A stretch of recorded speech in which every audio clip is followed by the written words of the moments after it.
je vais vous raconter une histoire écrite par Maryse. Une histoire que les grands doivent raconter aux plus petits. C'est l'anniversaire de Mirabelle. Mirabelle est une petite coccinelle qui adore faire la fête. Et justement, aujourd'hui, c'est son anniversaire.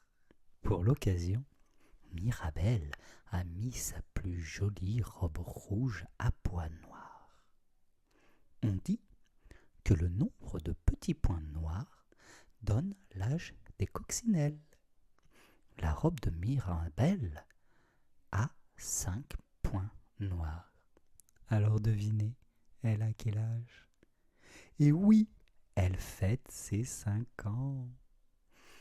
Mirabelle a pour l'occasion invité ses meilleurs amis.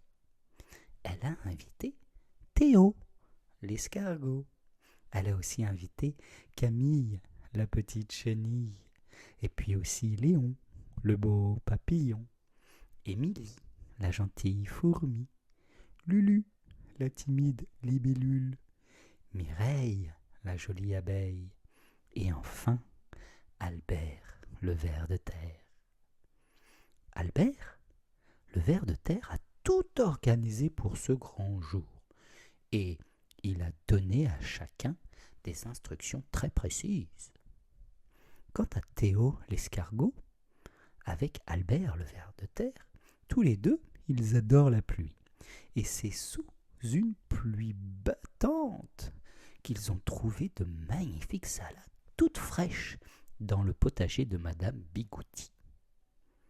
Pour le dessert, Mireille, la plus jolie des abeilles, a beaucoup travaillé dans la ruche. Elle a emmené en cachette du miel d'acacia d'Irène, la reine des abeilles. Mireille est née par un beau matin d'été dans le jardin de René le cantonnier. René, ce grand monsieur, possède plusieurs ruches qui font sa fierté. Il passe beaucoup de temps auprès de ses petites amies qu'il adore, mais sa préférée, c'est la jolie Mireille. René, le grand René, fait de l'hydromel et du miel qui, à ce qu'on dit, est le meilleur dans tout le canton. Quant aux autres, ils ont été chargés de s'occuper de la musique et de la décoration. Mirabelle, la petite coccinelle, est toute excitée. Pour une fois, c'est Théo l'escargot qui arrive en premier. Il est parti de bonne heure ce matin, car il n'avance pas bien vite. D'ailleurs, il est souvent la risée de tout le monde, car il est toujours en retard. Mais pas aujourd'hui. Arrive ensuite Camille, la petite chenille.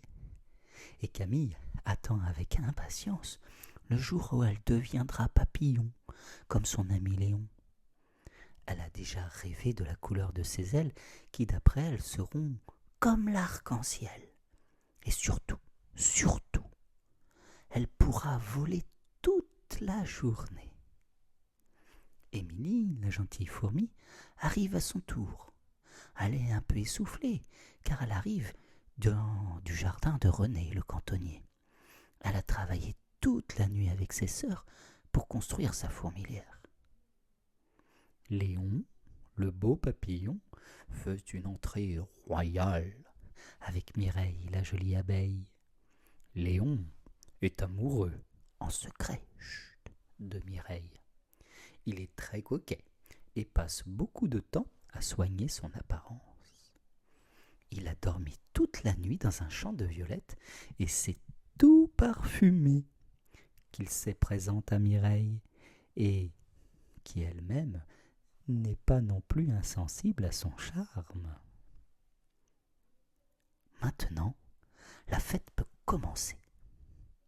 Mais voilà, Albert le ver de terre et Lulu la libellule, ils sont pas là.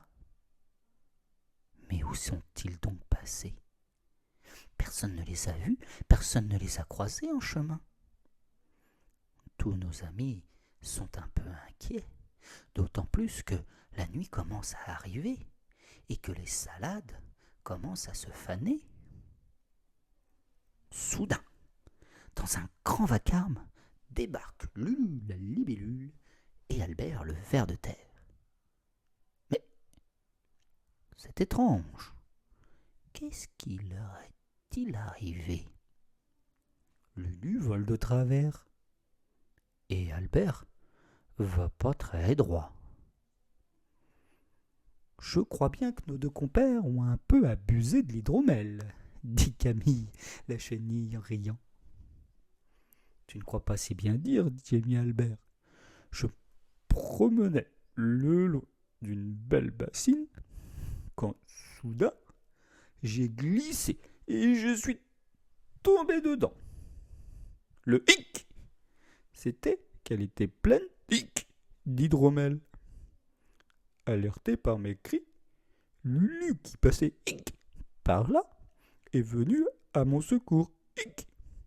Hélas, elle aussi elle est tombée à son tour dans la bassine. Et en plus, elle a bu la tasse. Heureusement, René le cantonnier qui n'était pas loin est arrivé à temps. Et s'il n'était pas là, ils auraient été tous les deux noyés. Ah, tout le monde applaudit le brave homme.